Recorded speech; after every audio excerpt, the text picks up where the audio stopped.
जी बिस्मिल्लाहिर्रहमानिर्रहीम। अच्छा जी, आज हम पढ़ने जा रहे हैं व्हाट इज़ ऊप। व्हाट इज़ ऊप, ऑब्जेक्ट ओरिएंटेड प्रोग्रामिंग। ये क्या चीज़ है और ये क्यों यूज़ की जाती है और फिर हम इसको कैसे इस्तेमाल, इन तीन सवालों के जवाबात आज हम ढूंढेंगे। ठीक है। अब ऊप क्या है? Object oriented programming. ऑब्जेक्ट्स क्या होते हैं? अगर हम तीनों लफ्ज़ों पे गौर करें, ठीक है, कौन कौन से? Object oriented programming. अगर इन तीन अल्फाज पे हम गौर करें, ये वाले, तो इसमें ऑब्जेक्ट का मतलब क्या है? ऑब्जेक्ट ऐसी कोई भी चीज़, ऑब्जेक्ट ऐसी कोई भी चीज़। अभी हमें तीनों को अलग-अलग में मतलब पता करना चाहिए। ठीक है। प्रोग्रामिंग का मतलब तो ये हो गया ना कि प्रोग्रामिंग यानी number of statements, number of instructions जो हम कंप्यूटर को देते हैं उसे हम प्रोग्रामिंग कहते हैं। ऐसे ही है।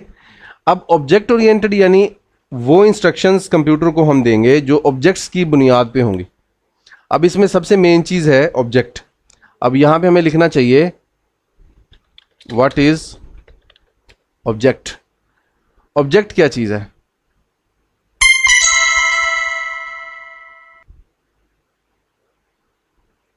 जी, अब यहाँ पे हम देखते हैं जनाब, ऑब्जेक्ट क्या चीज़ है। अगर हम इसको सिंपल वर्ड्स में लेके आए तो उसमें हम ये कह सकते हैं कि ऐसी कोई भी चीज़ जो कि नाउन के तौर पे हो, ठीक है, उसे हम क्या कह देते हैं? ऑब्जेक्ट। ठीक है। अब नाउन जो है हमारे पास दो तरह के होते हैं। ठीक है। अब यहाँ से आगे सवाल से सवाल निकलता जाएगा। नाउन जो है हमारे पास कितनी तरह के होते हैं? कॉमन नाउन और प्रॉपर नाउन। ऐसे ही है। ये कॉमन नाउन आ गया सिटी और प्रॉपर नाउन आ गया। अब जो प्रॉपर नाउन है उसे हम ऑब्जेक्ट कहेंगे। जो प्रॉपर नाउन है उसे हम ऑब्जेक्ट कहेंगे, कॉमन नाउन को नहीं कहेंगे।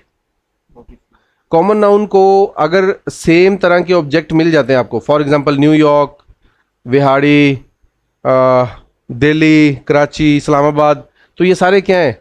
ये सिटी हैं सारे। तो सिटी जो है बजाते खुद अब क्या बन जाएगी? एक क्लास बन जाएगी, क्योंकि सेम टाइप के ऑब्जेक्ट जो हैं वो मिल गए हैं, सेम टाइप के ऑब्जेक्ट। इसलिए कॉमन नाउन को हम ऑब्जेक्ट में नहीं लेके आएंगे, हम कहाँ लेके जाएंगे? क्लास में ले जाएंगे। तो यहाँ पे क्लास की भी डेफिनेशन निकल आई। ठीक है। तो करने तो हम ऑब्जेक्ट की डेफिनेशन चले थे, लेकिन क्लास की भी डेफिनेशन निकल आई। तो यहाँ पे जब हम क्लास बनाते हैं, फॉर एग्जांपल ये हम क्लास जब बनाते हैं, ये लिखा सिटी, तो इसके ऑब्वियसली क्या बनेंगे? सिटी के ऑब्जेक्ट बनेंगे। लाइक विहाड़ी बन गया, कराची बन गया, तो ये उसके क्या बन जाएंगे? ऑब्जेक्ट बन जाएंगे कि सिटी टाइप के, ये एक विहाड़ी सिटी है, एक कराची सिटी है। इसको कैसे इस्तेमाल करना है, ये गलत तरीका है जैसे मैंने लिखा है, तो मैं आपको गाइड करूंगा कि इसको हमने इस्तेमाल कैसे करना है, वो बाद का सवाल है। अभी ये था कि हम क्या है ये। ठीक है। तो हमने यहाँ पे इसको डिफाइन कर लिया है कि सिटी जो ऑब्जेक्ट जो है वो एक नाउन को कहते हैं, और नाउन भी प्रॉपर नाउन, उसको हम ऑब्जेक्ट कहेंगे। क्यों? क्योंकि उस ऑब्जेक्ट की जो है वो कुछ खसूसियात होती हैं, कुछ फीचर्स होती हैं, और कुछ उसके बिहेवियर होते हैं, कुछ उसके बिहेवियर होते हैं। अच्छा, ऑब्जेक्ट जो है वो दो चीज़ों पे टिका होता है ना। जैसे कि अगर हम फॉर एग्जांपल ये न्यूयॉर्क है, न्यूयॉर्क की तो हम इस तरह नहीं निकाल सकते बिहेवियर और वो, लेकिन हम यहाँ पे ह्यूमन की निकाल सकते हैं। ह्यूमन का बिहेवियर, बिहेवियर, ठीक है। ह्यूमन का बिहेवियर क्या हो सकता है? ह्यूमन हंस सकता है, रो सकता है, गा सकता है, ये उसके बिहेवियर है। और उसकी जो प्रॉपर्टीज़ हैं वो क्या है?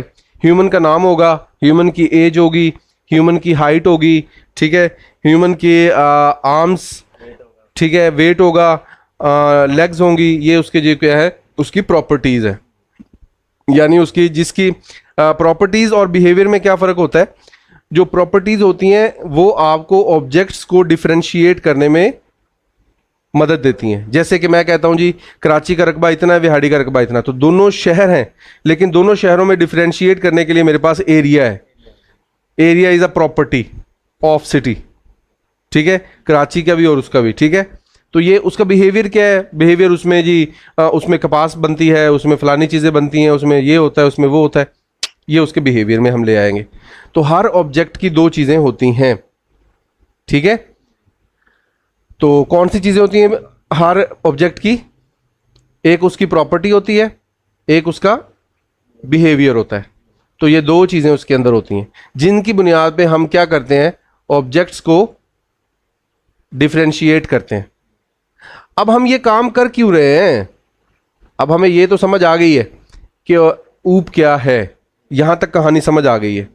ऑब्जेक्ट ओरिएंटेड यानी इनकी बुनियाद पे अब हम जो इंसान है उसके लिए अलग कोडिंग करेंगे, जो सिटी है उसके लिए अलग कोडिंग करेंगे। अगर चेयर है, चेयर भी एक कॉमन नाउन में आ गया। अगर हम कहते हैं जी प्लास्टिक चेयर, ठीक है, या डॉलेंस चेयर या डॉन चेयर, तो ये उसकी बन गई एक ऑब्जेक्ट बन गया। तो अब उस चेयर का जो है वो हम क्या करेंगे, प्रॉपर्टीज और बिहेवियर लिखेंगे, तो पूरी कोडिंग करेंगे उसके लिए। तो हम क्या कर रहे हैं, अब ऊप कर रहे हैं, ऑब्जेक्ट के मुताबिक प्रोग्रामिंग कर रहे हैं। इसको कहते हैं ऑब्जेक्ट ओरिएंटेड प्रोग्रामिंग, ठीक है, ऑब्जेक्ट्स की बुनियाद पे प्रोग्रामिंग करना, ठीक है। तो it's not a language, it's a technique, it's a technique. तो इसके अलावा भी काफी सारी टेक्निक हैं। यहां हम लिखते हैं ऊप इज अ लैंग्वेज और टेक्निक। तो यहां पे हमें बताया जाएगा,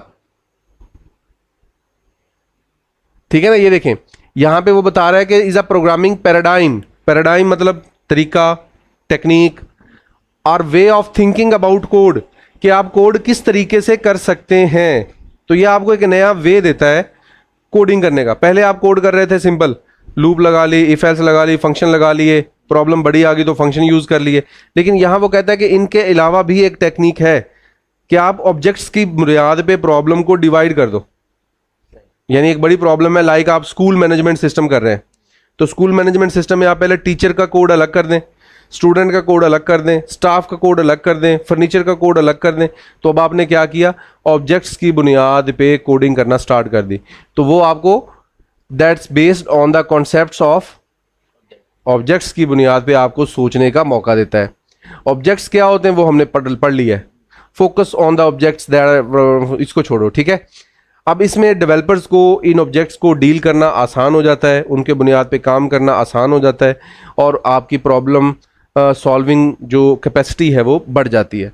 ये हो गई आपके पास वजह कि हम इसको कर क्यों रहे हैं। ये ज़्यादा इजी वे है सिंपल स्ट्रेट फॉरवर्ड कोडिंग की निस्बत ऑब्जेक्ट्स की निस्बत प्रॉब्लम को सॉल्व करने में।